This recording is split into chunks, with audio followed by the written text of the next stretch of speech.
নতুন pay scale নাগরিকদের জন্য করা কমিশনের ৩৫টি প্রশ্ন দেখে নিন। আসসালামু আলাইকুম সুপ্রিয় দর্শক, কেমন আছেন সবাই? আশা করি ভালো আছেন। আমি আপনাদের দোয়ায় ভালো আছি। আজকে নতুন পে স্কেল নাগরিকদের জন্য করা কমিশনের ৩৫টি প্রশ্ন দেখে নিন। এ সম্বন্ধে একটি প্রতিবেদন ছাপা হয়েছে। ভিডিওটি শেষ পর্যন্ত দেখার অনুরোধ রইল।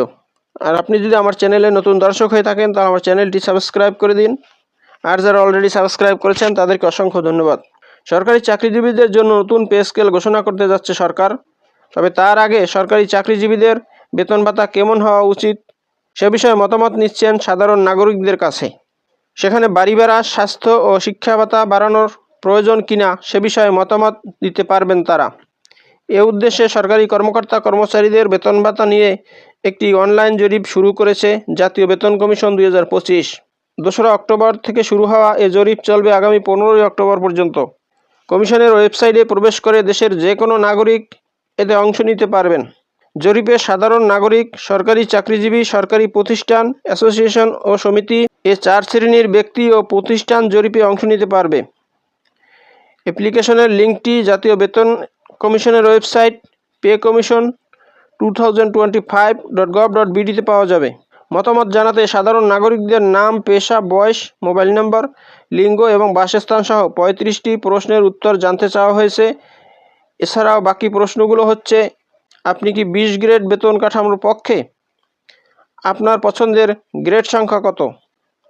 আপনার পছন্দের গ্রেড সংখ্যার যৌক্তিকতা কী? সর্বনিম্ন মূল বেতন কত হওয়া উচিত? আপনি কি অভিন্ন বেতন বৃদ্ধির পক্ষে?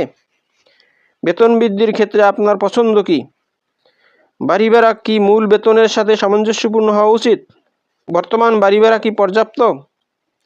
এলাকাভিত্তিক বাড়ি ভাড়ার পরিমাণ। মেডিকেল ভাতা কি পর্যাপ্ত? শিক্ষা ভাতা কি পর্যাপ্ত? প্রস্তাবিত শিক্ষা ভাতা কত? নববর্ষ ভাতা কি পর্যাপ্ত? প্রস্তাবিত নববর্ষ ভাতা কত? এর আগে গত 27শে জুলাই সাবেক অর্থসচিব জাকির আহমেদ খানের নেতৃত্বে 23 সদস্য বিশিষ্ট জাতীয় বেতন কমিশন 2025 গঠন করে অন্তর্বর্তী সরকার। শুনলেন নাগরিকদের জন্য কমিশনের ৩৫টি প্রশ্ন। ভিডিওটি ভালো লাগলে আমার চ্যানেলটি সাবস্ক্রাইব করে দিন এবং ভিডিওটি শেয়ার দিয়ে অন্যদের দেখার সুযোগ করে দিন। তো ভালো থাকুন, সুস্থ থাকুন। আবার কথা হবে নতুন কোনো ভিডিওতে। সে পর্যন্ত শুভকামনা রইল। আসসালামু আলাইকুম।